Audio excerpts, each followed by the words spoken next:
חופשי, חופשי, פתאום אני מבין שאני יוצא לחופשי, חופשי, לעשות את הדברים בדרך שלי.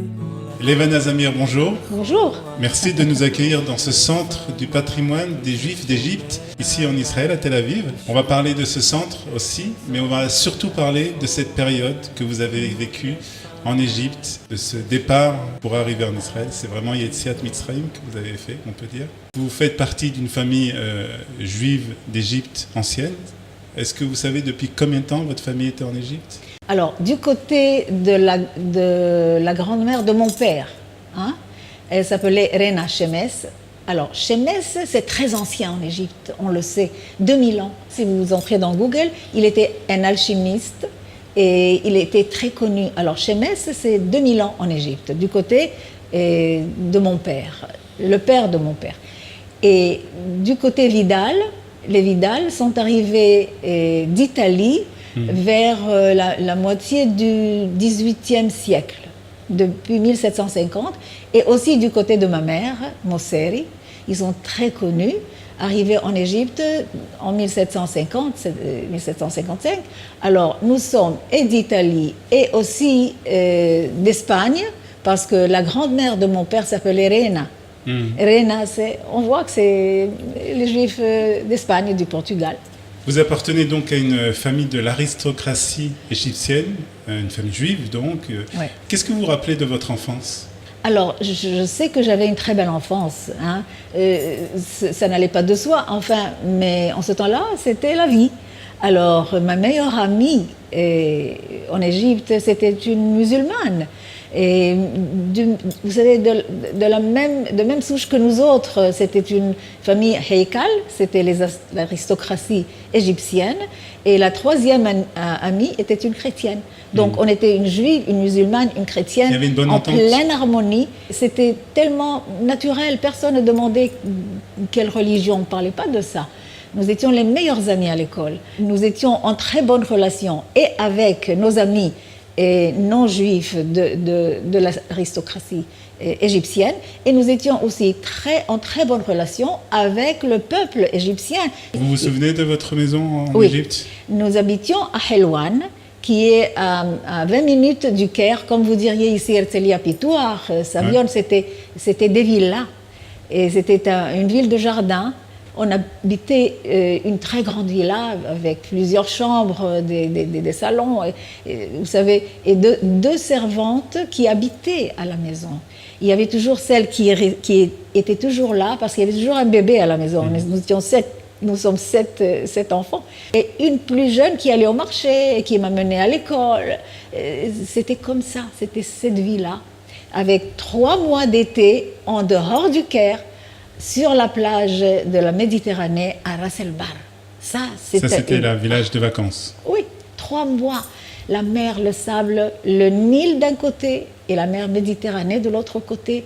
C'était une chose qui n'existe plus nulle part, je crois, pas seulement en Égypte. La communauté juive en Égypte était importante ? Oui.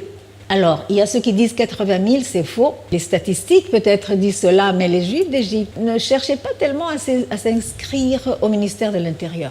Ils s'inscrivaient à la rabbanout, et là, parce qu'il fallait faire le Brit Mila, au point qu'un jour, le gouvernement égyptien a déclaré que tous devaient s'inscrire aussi au ministère de l'Intérieur. Cela veut dire qu'ils ne le faisaient pas. Autrement, il n'y aurait pas eu cette loi. Alors, nous savons qu'il y a au moins 100 000, il y avait 100 000. Pourquoi ? 50 000 sont arrivés en Israël. Nous avons les listes, les statistiques, combien sont entrés par Shahar Aliyah, combien, et tout cela. Et 50 000 de par le monde entier. Nous étions 100 000 Juifs d'Égypte, et la mère de Magda Haroun, qui est aujourd'hui présidente des Juifs d'Égypte au Caire, elle est encore vivante, elle a 92 ans. Elle a dit dans une interview que nous étions 120 000 Juifs d'Égypte. Alors, c'est presque. Voilà, c'est une grande communauté. Est-ce que vous vous souvenez d'avoir été victime d'actes d'antisémitisme ou vous avez été traité de sale juive ? Lorsque vous étiez jeune? Écoutez, jusqu'au 14 mai 1948, nous n'avons rien senti du tout, c'était l'harmonie complète. Tout à coup, le 14 mai 1948 à minuit, Le jour de le l'indépendance jour de l'État où le d'Israël. matin même, exactement, Ben Gurion a déclaré l'État d'Israël, la création de l'État d'Israël. À minuit, 10 officiers égyptiens sont entrés brusquement chez nous, à la maison. Ils cherchaient partout, ils ont ouvert les armoires, les tiroirs, ils ont coupé, déchiré les matelas. Ils n'ont rien trouvé. Ils cherchaient un alibi quelconque pour mettre mon père en prison. Ils n'ont rien trouvé. Ils ont fait la même chose aux frères de mon père qui habitaient le deuxième étage dans cette même maison, villa, nous étions ensemble. Là non plus, ils n'ont rien trouvé, mais ils l'ont pris en prison. Ils lui ont dit, tu es sioniste. Quel sioniste? La génération de mes parents n'était pas sioniste. C'est vrai, ils envoyaient beaucoup d'argent au Yishuv, comme on l'appelait, les Eretz Israël, mais ils ne pensaient même pas quitter l'Égypte, si c'est ça le sionisme. Ils avaient le sionisme dans le cœur. Chaque Pessah, on disait Hashana Haba'a Birushalayim. Vous devenez en fait tout d'un coup les ennemis et donc vous devez partir. Alors comment se passe cette décision de partir? Est-ce que Israël c'était la destination principale? Et on a été tout d'abord expulsés, du jour au lendemain. Mon oncle est resté en prison 1 an et demi pour cause de sionisme. Roi Farouk a déclaré que tout sioniste emprisonné était l'ennemi du pays, donc on lui prend tous ses biens. Le lendemain du 14 mai, mon père arrive, il trouve la grande imprimerie qui appartenait à lui et à ses 2 frères, est confisquée, fermée, et a été vendue aux enchères 2-3 mois après. Donc 3 familles juives, 1 en prison, 2 dehors, mais sans aucune possibilité de gagner de l'argent. Je me demande jusqu'aujourd'hui comment ils ont fait, mes parents et ses frères, pour survivre cela. Et là ont commencé des persécutions. Mon frère David, prenant l'autobus pour arriver à l'école, et il a été battu, et il avait déjà du sang, mais par chance, un ami à lui, un musulman, est monté le même autobus et a dit à ce groupe de jeunes qui le battaient, c'est un musulman comme nous, laissez-le. Il lui a sauvé la vie. Alors, au milieu de la nuit, parfois, on entendait des pierres jetées sur nos persiennes. Mais mes parents n'osaient même pas sortir voir qui c'est. Il y avait la peur. Il y avait la peur. Le téléphone sonnait à minuit et mon père prenait le chose et personne. Silence. C'est la peur, la peur. Mais tout de même, mon père n'a pas quitté. Il attendait son frère en prison. Il ne peut pas le laisser sa famille comme ça. Mais un beau jour, vient un officier, il dit à mon père, écoutez, votre frère sera tel et tel jour sur le bateau, telle et telle place à Alexandrie, et tfaddalo. Vous savez, en arabe, et tfaddalo, vous êtes invité à faire de même. Il ne fallait pas plus que ça pour comprendre que nous devions partir. Donc vous êtes partis? Alors, du jour au lendemain, des valises, Alexandrie, bon, mes parents m'ont dit, nous allons en France. Il n'y avait pas d'autre choix. Et moi, j'étais bien contente. La France, on parlait français. À l'école, c'était le français, chez les sœurs. Et j'étais bien contente. Mais je ne savais pas, on allait au camp d'Arenas, que c'est un camp de réfugiés. À Marseille. À Marseille. Là, nous étions dans un genre de hangar, et pas plus grand que cette place, 3 familles. Chaque famille, un mur. Alors là, il y avait 9 lits, mes frères et mes parents, que le matin, mes frères aidaient ma mère à soulever pour qu'on ait un peu de place. Et la nuit, ma mère mettait un drap pour un peu d'intimité. C'était incroyable. 3 mois de cette façon. Je n'ai jamais vu ma mère pleurer, mais je suis sûre qu'elle le faisait. Après, on a su. Et là, 3 mois après, viennent de l'agence juive dire voilà, vous pouvez faire Aliyah. Mon père, qui entre-temps a trouvé du travail dans une très grande imprimerie à Marseille, a dit non, merci, je ne fais pas Aliyah. Nous restons et dans 1 semaine, je quitte le camp. Et là, ma mère, pour la première fois de ma vie, que j'entends ma mère dire non à mon père et il chuchotait. Alors c'est une place exiguë. En Égypte, je ne pouvais pas entendre mes parents discuter, mais là, on entendait. Elle a dit tout d'abord, je ne veux pas que mes enfants traversent un jour ce que nous traversons maintenant. Et je veux aller dans un pays où tout le monde est juif, que personne ne dise à mes enfants sale juif ou bien Edbahul Yahoud. Edbahul Yahoud, c'était en Égypte. On entendait ça. Et à Marseille, vous avez entendu ça? À Marseille, une drôle de chose est arrivée. J'avais 12 ans déjà et je voulais sortir un petit peu du camp avec mes 2 petits frères. Il y avait un chemin comme ça et tout à coup, 3, 4 enfants français de notre âge qui rigolent et ils nous disent « sale juif ». Je ne savais même pas de quoi il s'agissait. Je demandais à ma mère « mais qu'est-ce que c'est, sale juif ?» La seule chose qu'elle a dit « il ne nous aime pas ». Alors là, ma mère, pour la première fois peut-être de sa vie, elle s'est opposée à votre père. Et c'est sa décision à elle qui a été acceptée. Donc vous partez en Israël, vous êtes arrivé, je suppose, au port de Haïfa, vous partez en bateau de Marseille au port de Haïfa, et là vous commencez une nouvelle vie, je suppose. Vous ne connaissez pas encore l'hébreu? Non. Il faut apprendre l'hébreu, il faut que votre père, vos parents commencent une nouvelle carrière. Comment ça se passe? Alors là, ma mère voulait Israël, mais elle ne savait pas qu'est-ce qui l'attendait. C'était la Ma'abara, c'était un camp de réfugiés, une tente, très grande, oui, mais une tente et avec 9 lits, on appelle ça mitat sochnout, en fer, comme ça, des matelas en paille. Et c'était l'hiver. L'hiver de 1950, tout le monde le sait, était très dur. Au milieu de la nuit, la pluie, le vent, la tente se soulève complètement et la pluie sur nous, sur nos valises, c'était terrible. Comment votre mère, qui venait d'une villa somptueuse, a réagi à ce moment-là? Je peux vous dire une chose, nous n'avons jamais vu ma mère pleurer, jamais. Mais après son décès, nous avons trouvé dans les tiroirs, elle écrivait chaque jour, ou peut-être chaque semaine, ce qui se passait. Elle a écrit « Je pleure chaque nuit dans mon oreiller ». Elle ne voulait pas qu'on la voie pleurer, parce qu'elle nous donnait du courage. Pour elle, c'était terrible, pour mon père. Qu'est-ce qu'il pouvait bien faire? Il travaillait le kvish, il construisait les chikounim sur la montagne. Il arrivait chaque jour les mains coupées. Ma mère lui traitait les mains gentiment, mais c'était très dur.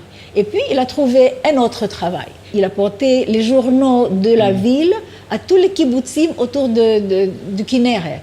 Et là, mon grand frère travaillait à la poste de Tibériade, parce que nous étions à la Ma'abara de Tibériade, et parce qu'il connaissait plusieurs langues. Oui. C'est cela, ce qui a sauvé les Juifs d'Égypte.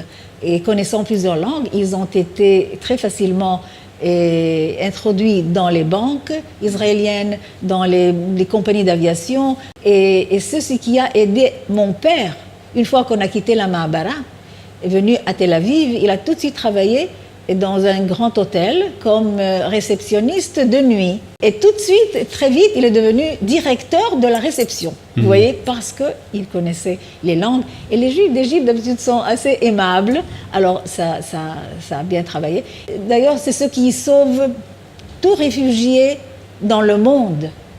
Alors, on se trouve dans le centre du patrimoine des Juifs d'Égypte, ici à Tel Aviv. Qu'est-ce qu'on peut voir ici? Ce centre, comme vous le voyez, n'est pas très grand, mais il est très beau parce que vous pouvez voir un tout petit musée. Vous pouvez voir ici, par exemple, une réplique derrière moi, la réplique de la synagogue Ben Ezra dans le Vieux Caire, là où Harambam priait.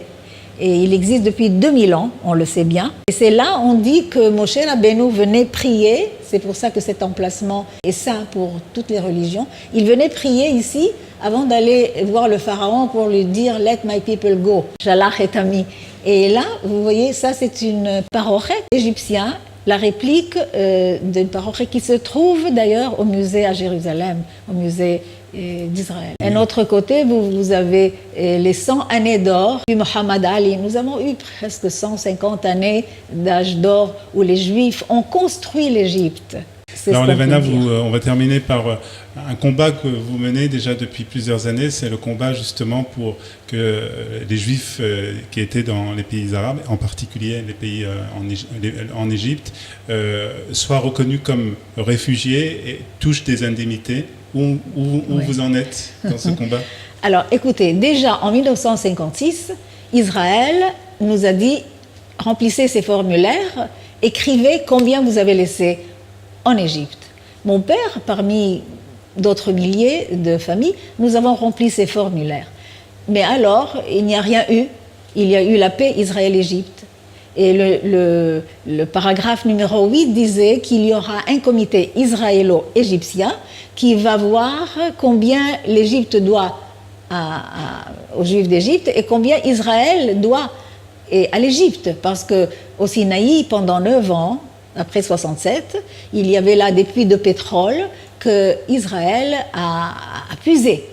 Alors Sadat a dit, vous me devez aussi de l'argent. Et là, tout s'est arrêté. Un comité sera. Mais ce comité n'a jamais été établi.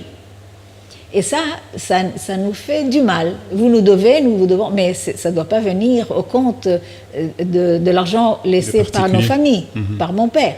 Alors, nous luttons et finalement, la Knesset a décidé d'une loi qu'Israël est obligé de sauvegarder nos possessions pour que nous recevions un jour des dédommagements quelconques.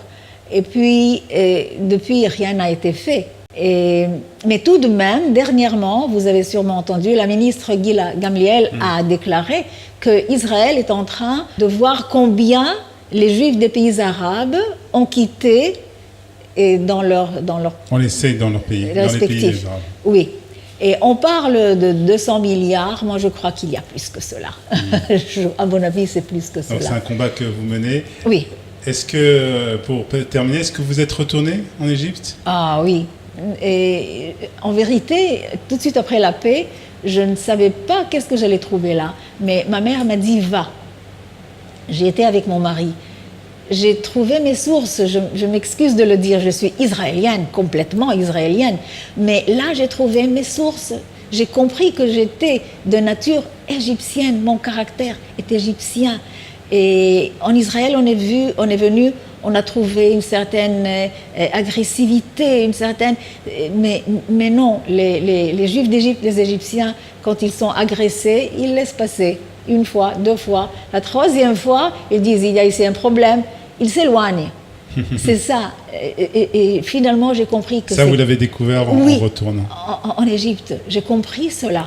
Et le peuple égyptien aime les étrangers jusqu'aujourd'hui. Vraiment.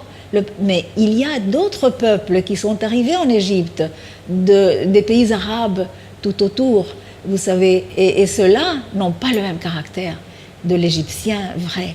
Et ça, je le sais tout de suite.